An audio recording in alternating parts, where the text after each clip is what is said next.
What's up, everybody? Thank you for joining the stream today. So, it's a bit of a big week, and it's kind of a strange week that the stream is actually starting this week because of everything else that's going on.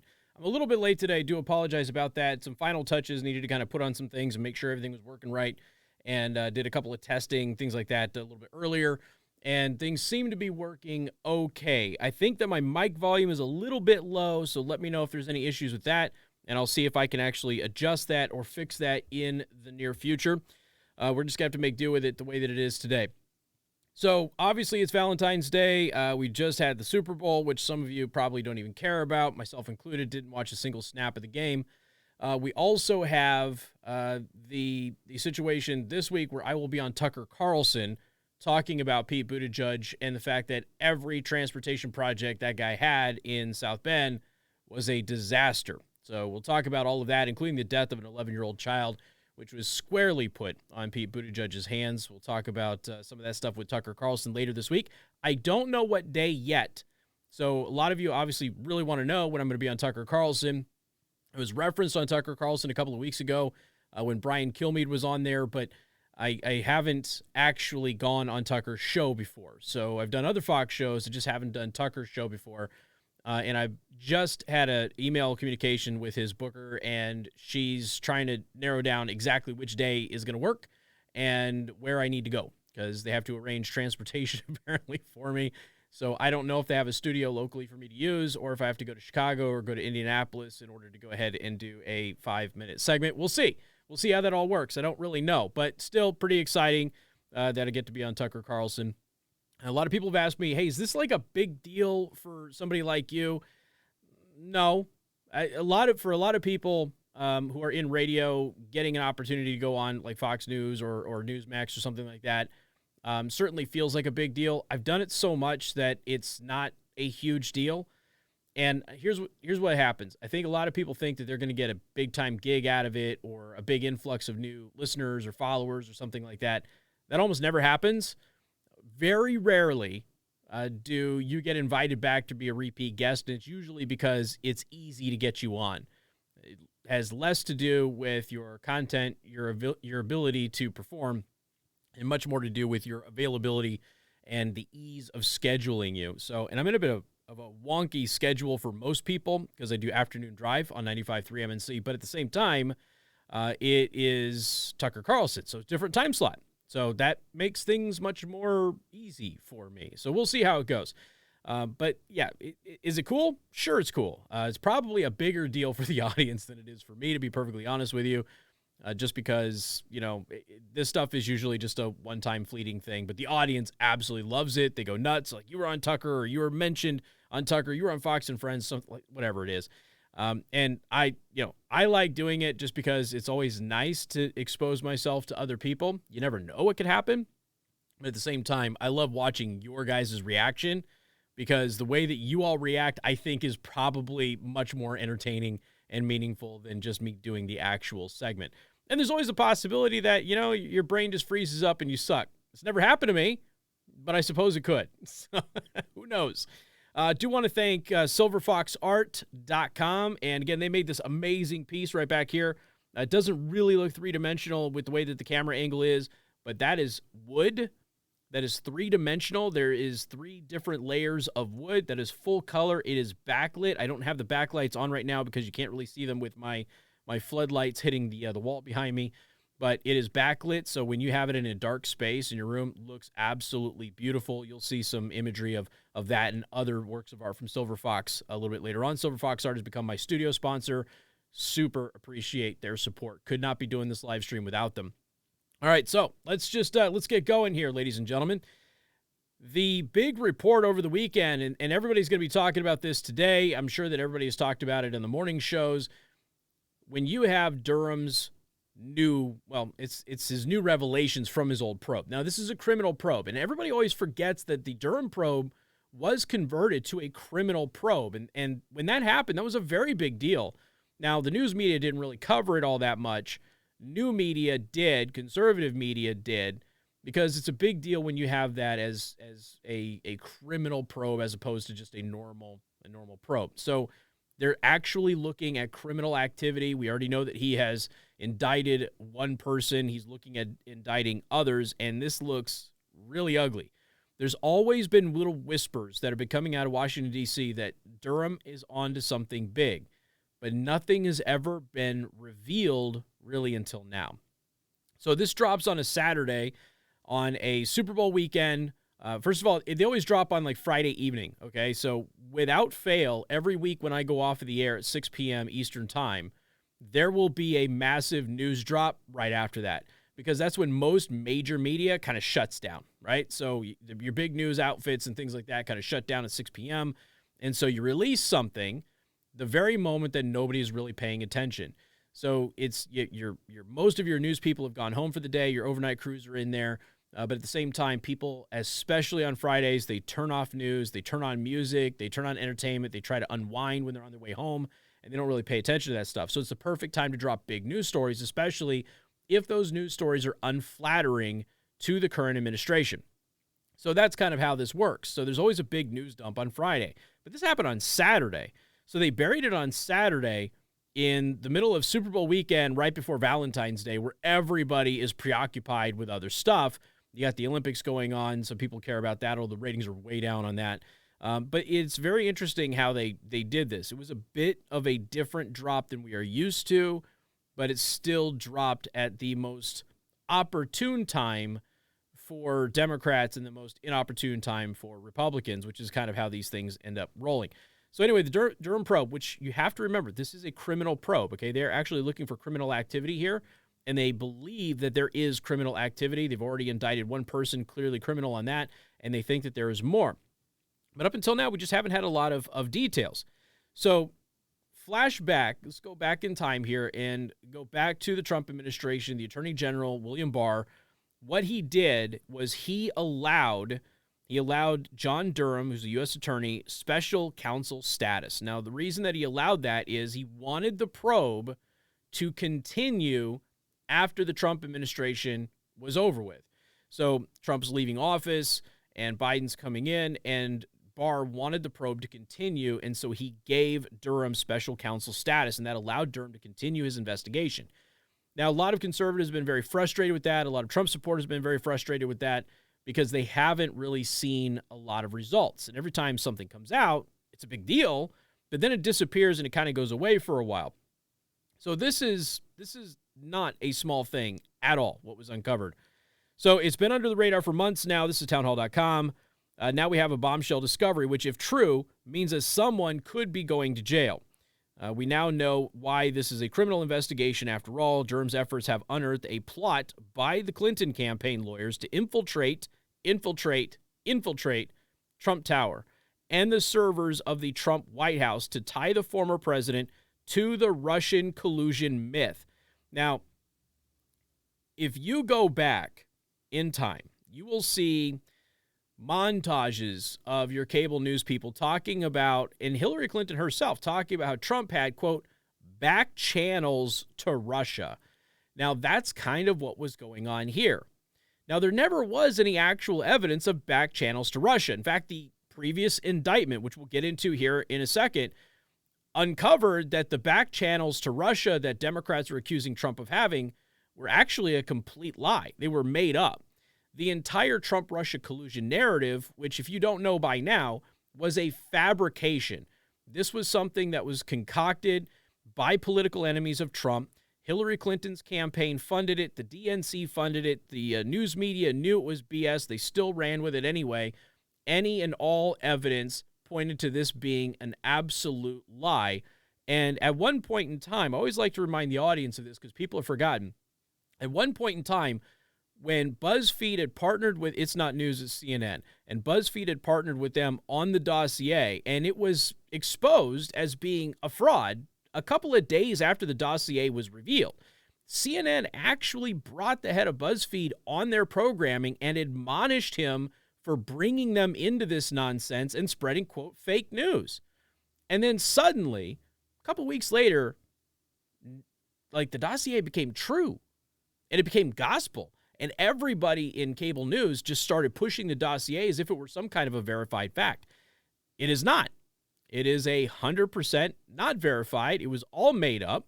The FBI was in on it, along with members of the press, and they pushed this fake story in order to fool the FISA courts and to get those FISA warrants that CNN and everybody else pretended didn't exist when Trump came out and said they spied on my campaign.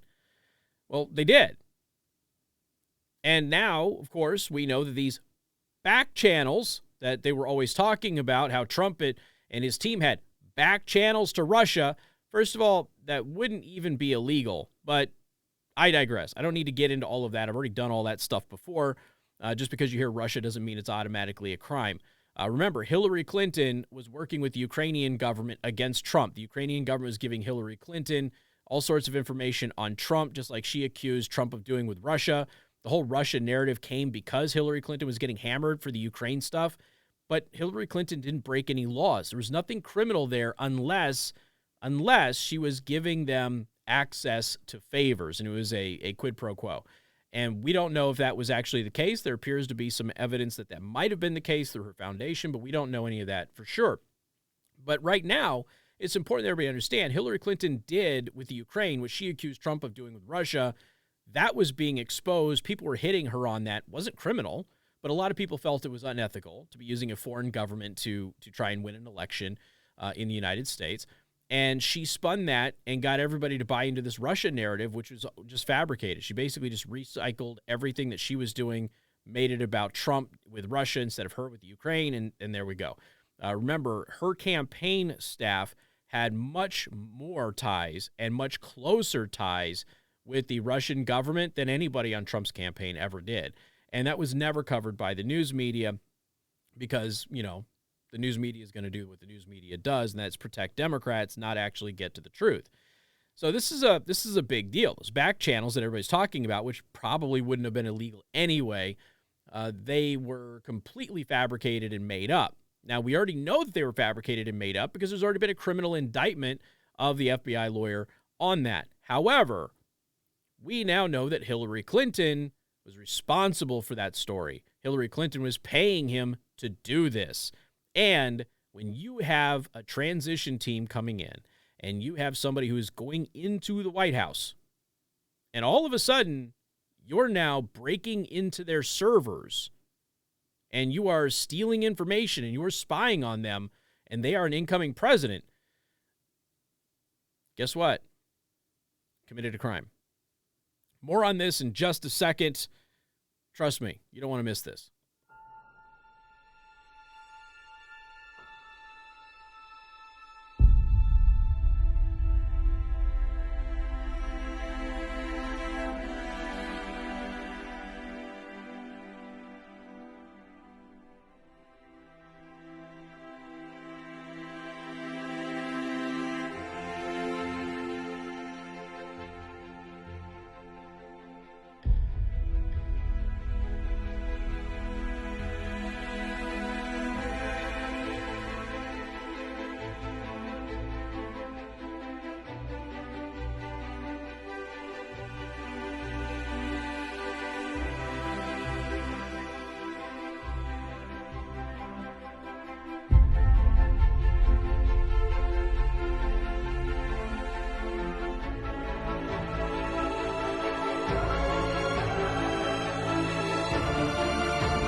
Welcome back, everybody. Make sure you hit that subscribe button on Rumble if you're watching on Rumble. I appreciate if you're watching on my website.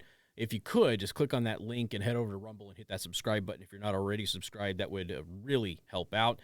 So we're talking about Hillary Clinton, and the Durham criminal probe has uncovered that Hillary Clinton's campaign, of course, she'll say that she had nothing to do with any of this, and she'll have people take fall for it, but We all know that she was pulling the strings. Everybody, Donna Brazile and everybody else who was at the DNC said nothing happened without Hillary Clinton's express say-so. So anyway, this is what we have. Lawyers for the Clinton campaign paid a technology company to infiltrate servers belonging to Trump Tower and later the White House. This is all criminal. I'm a former network systems administrator. I can assure you there is nothing that isn't criminal about any of those two things, especially when you're talking about the White House. In order to establish a inference and a narrative to bring to government agencies linking Donald Trump to Russia, according to special counsel John Durham.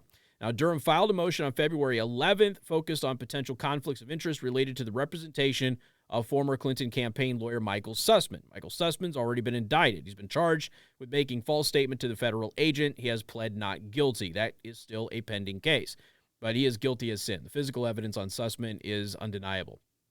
So the indictment against Sussman says that he told then FBI General Counsel James Baker in September of 2016, less than 2 months before the 2016 presidential election, that he was not doing work for any client when he requested and held a meeting in which he presented, quote, purported data and white papers that allegedly demonstrated a covert communications channel between the Trump Organization and Alpha Bank, which has ties to the Kremlin.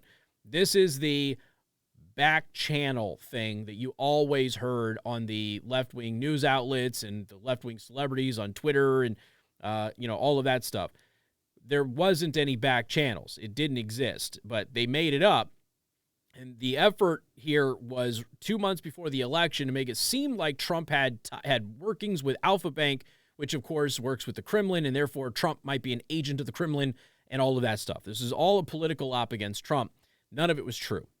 So Durham's filing from the 11th in a section titled Factual Background reveals that Sussman had assembled and conveyed the allegations to the FBI on behalf of at least 2 specific clients, including a technology executive, Tech Executive 1 is where they're labeled in the document, and a U.S.-based internet company, which is Internet Company 1, and the Clinton campaign. So again, Durham's indictment, Durham's document here, his filing, it's not fully an indictment yet, but his filing says that, hey, when they went to Baker, when Sussman went to Baker and said he wasn't working on behalf of anybody when he started looking at the Trump Organization and Alpha Bank and everything else, it turns out that was not true. There's a technology company, there's an internet company, and then there's a Clinton campaign that he was working with and for. Okay? Durham's filing said Sussman's billing records reflect that he repeatedly billed the Clinton campaign for his work on the Russian Bank 1 allegations. So that's one of the reasons that he has been charged with lying to the FBI. He said he wasn't working for anybody, yet he was collecting payment from the Clinton campaign to do this work. So he clearly was working for them. Durham states that the internet company that Tech Executive 1 worked for had come to access and maintain dedicated servers for the executive office of the president, and as part of a sensitive arrangement whereby it provided DNS resolution services to the EOP. So Tech Executive 1 and his associates exploited this arrangement by mining the EOP's DNS traffic and other data for the purpose of gathering derogatory information about Donald Trump. It's all a crime. Can't do this, okay? So Richard Grinnell, he said some Democrats already knew this. They didn't call it out. They let it go. And that's true. Why would they? And this is stuff that we have been hearing from the very beginning, that this stuff was happening, okay?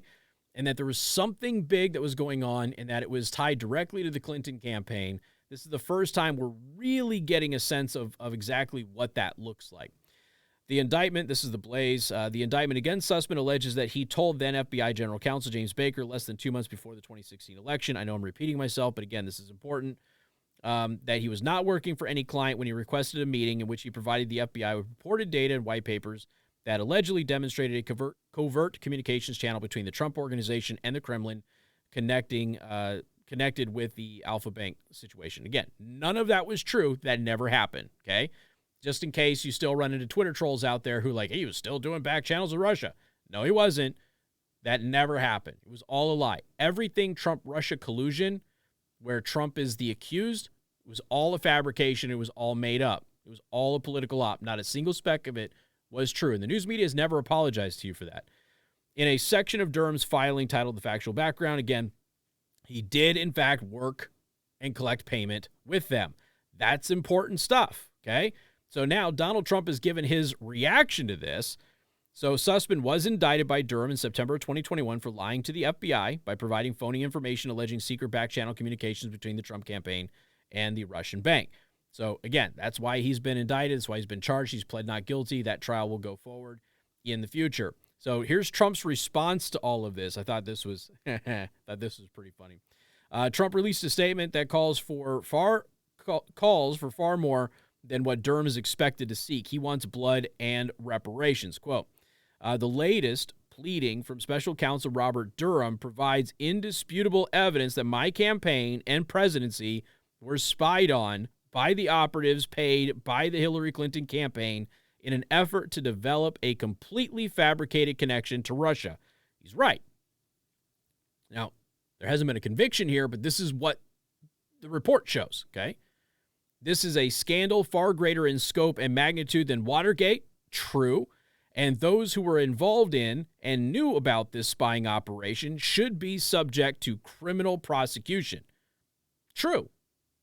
That would include Hillary Clinton, but she will say, I'm just a poor woman. I don't know anything about technology. I rely on my team to do that. They all did it without me knowing. This is what she's been saying about her emails and everything else from the very beginning. I expect her to use that same defense. They'll pay some people off to be fall guys. She's not going to go to jail over this. In a stronger period of time in our country, Trump said, this crime would have been punishable by death. In addition, reparations should be paid to those in our country who have been damaged by this. Emotional damage. He's not wrong. The founding fathers would have executed Hillary Clinton a long time ago for various things. And I suppose you could theoretically say, you don't know that for sure. You read their writings, and the stuff that Hillary Clinton has been caught doing, she'd have probably been killed for. But at a bare minimum, they would have thrown her in prison. They would have locked away the key, and she would not have been treated very well. That's what we know, based on the writings of the founding fathers and based on the laws and things like that they wrote. So it is important that people understand. And just to give you an example, go back in time. This is outside the Beltway.com. Just look at this. Russian back channels, lying to Congress, and presidential interference. Now, this is 2018, March of 2018. Okay, this is what they were writing constantly and nonstop at the time. Russian back channels, lying to none of this is true. Okay, this entire article is false. Everything on this article is false, and James Joyner has not issued any kind of a correction on this article at all. Nobody has. And you can find just hundreds of articles talking about Russian back channels and the Trump administration and everything else. And we now know that that was all fabricated. We've known since at least September of 2021. People like me have been telling you that it was false way before then, but it was confirmed false with actual hard documents in September of 2021. But this is the type of stuff that you saw everywhere. You couldn't get away from it. None of it, not a single speck of it, was true. Hit that subscribe button. We got more coming up in just a couple of minutes. I'm Casey Hendrickson.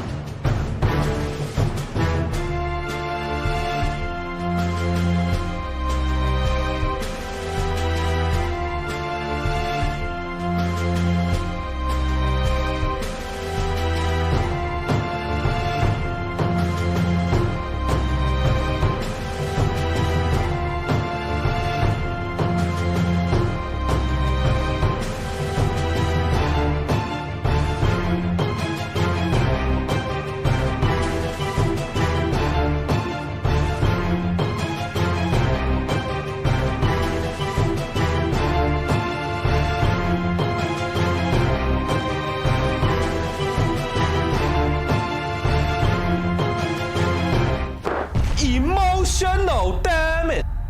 I love that.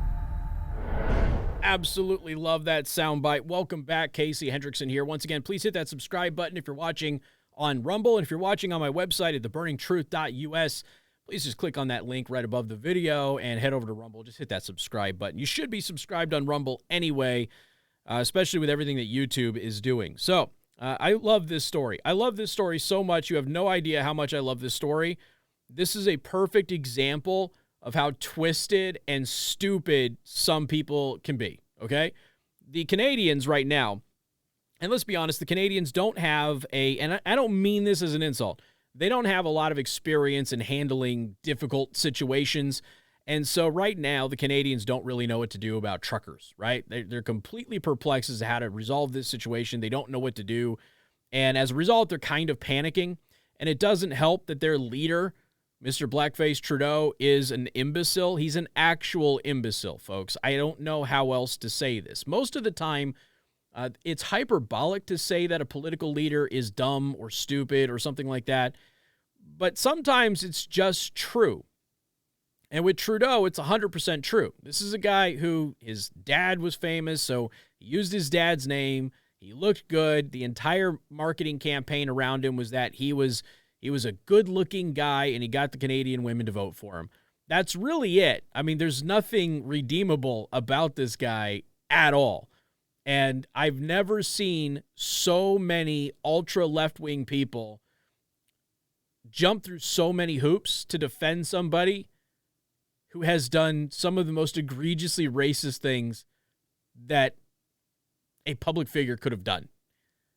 But they're only doing it because, well, he's a leftist. And because he's a leftist, it's okay to do all of those horrible racist things when you're a leftist, right? So this is such a good story, guys. So the Toronto police, in an effort to block the truckers, okay, because the truckers are blocking traffic. That's what they're doing. The truckers are causing traffic delays everywhere. Well, not everywhere, but all over Canada, right? So they go ahead and we're just going to close the Gardiner Expressway and the Don Valley Parkway. We're just going to close those so that way the truckers can't block them.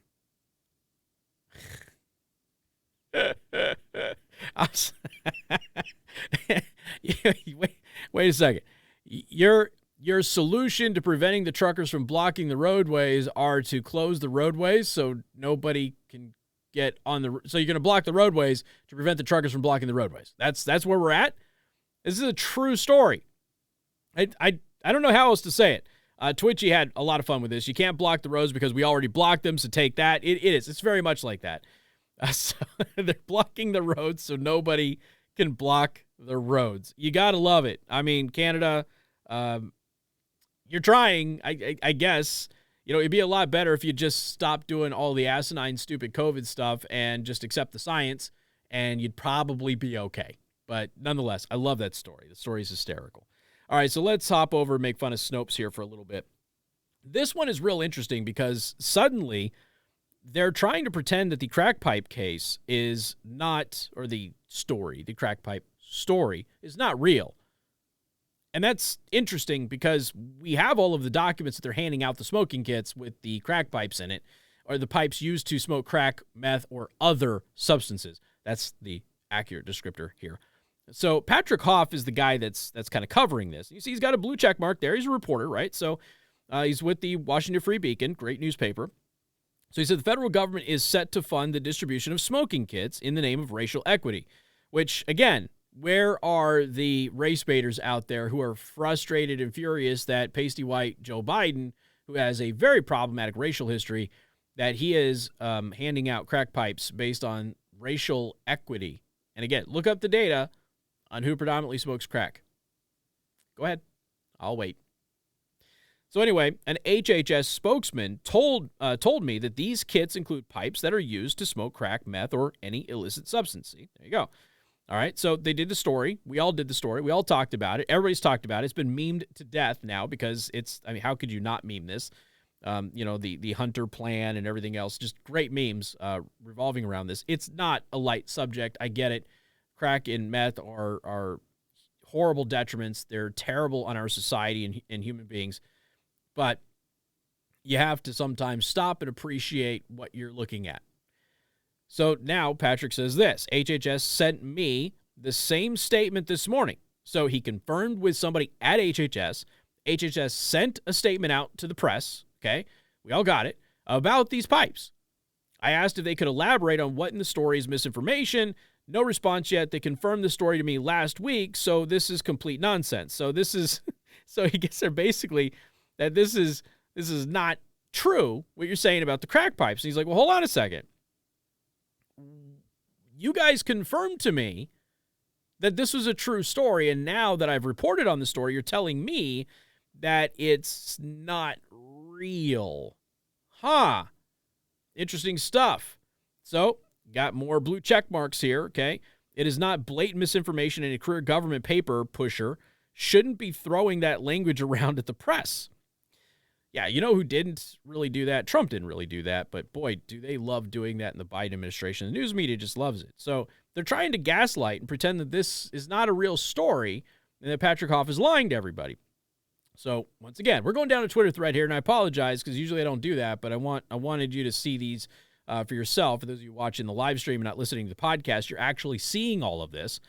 Again, I've yet to receive a response from the HHS on how my story is misinformation. The HHS confirmed to me last week that the smoking kits they fund are used to smoke crack, meth, and, quote, any illicit substance. This misinformation push today is complete nonsense. Just to recap from Joe Gabriel Simonson, Patrick Hoff wrote this great story about a federal government program to fund crack pipe distribution, and the Biden administration called it misinformation, which, unlike fake news, is an institutional call for censorship. Now, you got errors, right? You got mistakes. Everybody makes mistakes. Sometimes you do a story, you make mistakes, you get facts wrong, you apologize about it, you issue the correction, you move on to the next story, and you try to learn from your mistakes. Then you have fake news, and fake news is disinformation. It's not misinformation, okay? Misinformation is kind of like a mistake. It's you accidentally put information out there that wasn't accurate, okay? So you misinformed the public, but you didn't mean to do it. Disinformation is when you intentionally and purposefully mislead your viewers, your listeners, your readers. You are telling a lie in order to steer a narrative. That is disinformation with a D. And that's what fake news is. Now, the news media loves to pretend that anytime they make an honest mistake, they're called fake news. That's not what fake news is. The fake news is when you intentionally are misleading your audience and lying to them, which the news media routinely does on a regular basis. So Patrick Hoff then hits them again. HHS staff is too busy tweeting at lawmakers to explain how my story that they confirmed is blatant misinformation. So why this, folks, I'm sorry. Have you picked up your copy of 1984 recently? This is all newspeak. That's what everything that you're seeing right now is newspeak. Everything. 100%. I've got another piece from silverfoxart.com. Xfog, okay? And it's from 1984. If you have not read that book, please read the book. If you don't want to read it, there are audiobooks available. There is a really good dramatized reading of it on YouTube, so you can have it in the background. You can watch it, whatever you want. It's a fantastic piece. I highly recommend it. But, there was a movie done. They will do another movie about it, but the new movie is going to change it around. It's going to be all leftist. I'm telling you right now, if you have not read Orwell's 1984, you need to. And I encourage you not to take the easy way out. I would encourage you to actually read the book, because anybody who produces a movie or whatever, they're going to change things around. Just read the book in its original form, because then you'll start to understand what we're dealing with here. It's all newspeak, everything. They are changing all of the language around so that, stuff that used to mean one thing now means the exact opposite. This is one of the reasons that I focused so heavily on Barack Obama looking at George Snuffleupagus and telling him, that it's not a tax, and you having to look at the dictionary definition shows that you're grasping at straws. And all Snuffleupagus was doing is looking at him and saying, no, this is a tax increase, talking about Obamacare. This is a tax. This is the definition of a tax. It's what the dictionary says. Well, you looking at the dictionary. I told you that was not a small moment. Most people just like, whatever. That was a huge moment, because for years up until that point on my show, we have been talking about how when you change the definition, you change the argument. And the fact that Barack Obama was sitting there with another Democrat operative who was challenging him on something, And he was telling that Democrat operative, you're not allowed to look at the definition of words because the definition of words doesn't mean anything. That should have triggered a lot of spider sense in a lot of you, but it didn't. So that's one of the reasons that we focused on it. I also would like to highlight this general here is actually calling out critical race theory. We'll get to that story next, right after this sponsor, Xfog. We were in like opposite sides of the building,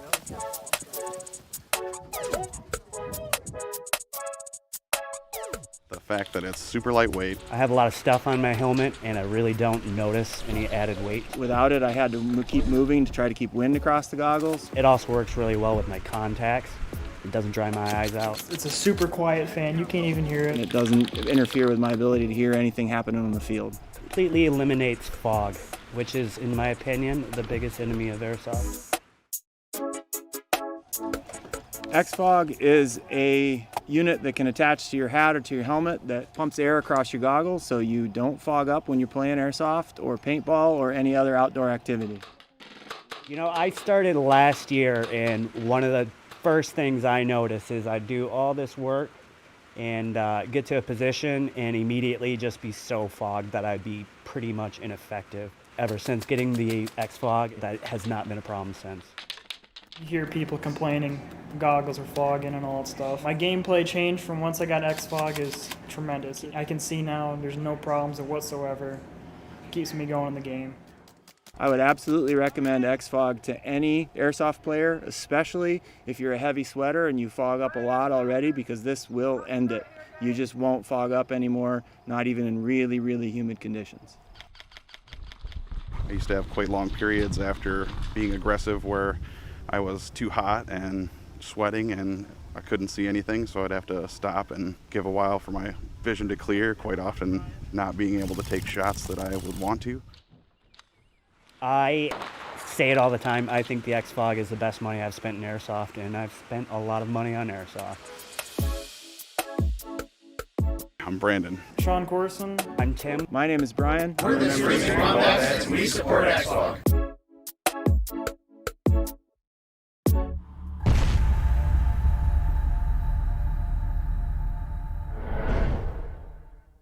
And welcome back. I use Xfog all the time when I'm out in my shop making knives or holsters. I always fog up. I tend to run hot anyway, so I'm always sweating, and especially around my eyes. But I don't have to worry about that anymore with my Xfog. And again, you get 10% off when you go to xfog.com, promo code Casey. So I want to talk about this 3-star general because, you know, we've had an epidemic, if you will, of woke social justice generals in the past several years, and it's really concerning as a veteran. So this 3-star general, teaching critical race theory leads to military failure, and he's 100% right. This is something that I've been talking about, other veterans have been talking about for a long time. You know, when you go into the military, that whole race thing kind of goes away for the vast majority of people who join the military, and everybody is kind of seen as green. And I know that you've probably heard that in Hollywood movies or something, but it's true. You join the military, you don't really have these racial cliques or anything like you do outside of the military. Everybody's green.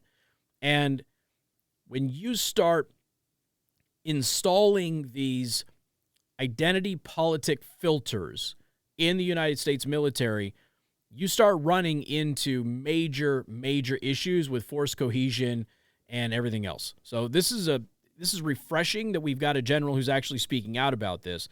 3-star general has warned that teaching critical race theory, CRT, in the military divides soldiers by race, diminishes our warfighting capabilities, and increases the likelihood of failure on the battlefield. He's 100% right.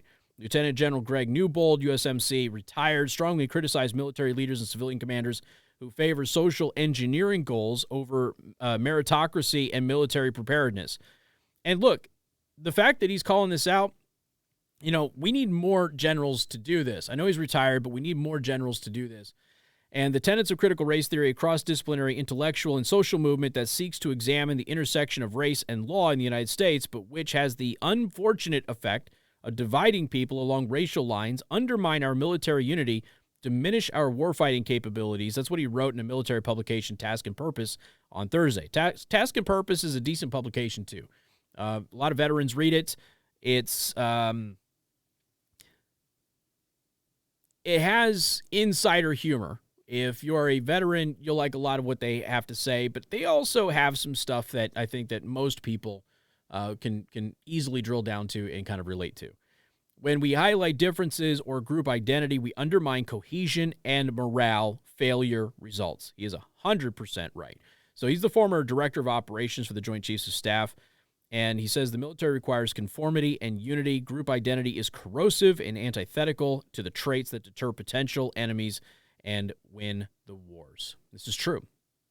You know, we've seen the memes and everything else floating around out there that, you know, you've got a lot of imagery with some of the people in the Biden administration. I'm not trying to trash trans people or anything like that. Most of you know where I stand on the trans issue. I grew up in Las Vegas. I've known cross-dressers and transgender people my entire life. And most of them have no interest in this social justice woke nonsense. They just want to be able to live their life the way they want to live their life and be safe doing it. They don't want to push it on anybody else. They don't want to force it on anybody else. They don't want to talk about it. But there's this radical group of people who are pushing it. So if you're Russia, if you're China, if you're Iran, you're sitting there, you're looking at the United States, and you've got, you know, biological men, you know, dressed as women in posts, not like blog posts, but like an actual, like, assigned posts in government in the Biden administration and things of that nature. It doesn't look good, and it doesn't project strength at all. Now, I know some of you might disagree with that. That's fine. I'm purely talking about the imagery. And some of these people are incompetent anyway, and they probably shouldn't be in their post, but I digress. So our enemies look at it, and it's not something that worries them. It is something that they are able to mock. Now, you can certainly make the case that if somebody is effective at their job and somebody wants to make fun of them for the way they look, but they're effective in their job and they can still get the job done, then that other person is the one with the problem. That's true. But we're not dealing with highly effective people here either. That's kind of the real issue here. It'd be one thing, and we've had this before. We have had transgender military members who they wear the uniform the way they're supposed to wear the uniform and everything else. When they are obviously off duty, they do their own thing. But when they're on duty, they're all warfighter all the time. And that's not what we're seeing pushed by our politicians and by these woke generals and things like that as of late. That's what has veterans concerned. That's what has people like this general concerned. And our enemies are clearly going to take advantage of this type of stuff. And that's unfortunate because we need to have the best military in the world. I know that we do. We need to maintain that. We need to not let anybody catch up. And we need to have a military force that is willing to do hard things and be tough as nails. And they're not supposed to finesse things. You want brute force, professionalism. That's what you want. And a lot of people are worried that we're not getting that anymore. Certainly we are in some aspects, and there's some stuff that I've seen that kind of concern me as a veteran, to be honest with you, but there's other things that I think are probably a little inflated as far as people just trying to politicize some of these issues. All right, folks, thank you so much for hanging out with me. I do appreciate it. Don't forget to hit that subscribe button. We'll be back here tomorrow, and we're starting this off roughly an hour or so. And as we kind of dial things in, we'll keep doing the live stream. We'll extend it out maybe potentially to 2 hours, but about an hour for right now until we start getting things all sorted out.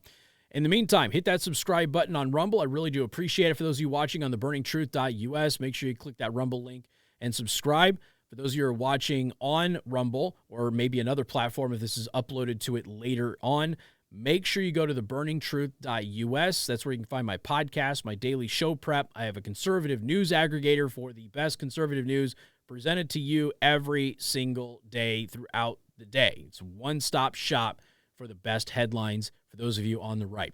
All right, folks, you have a wonderful afternoon.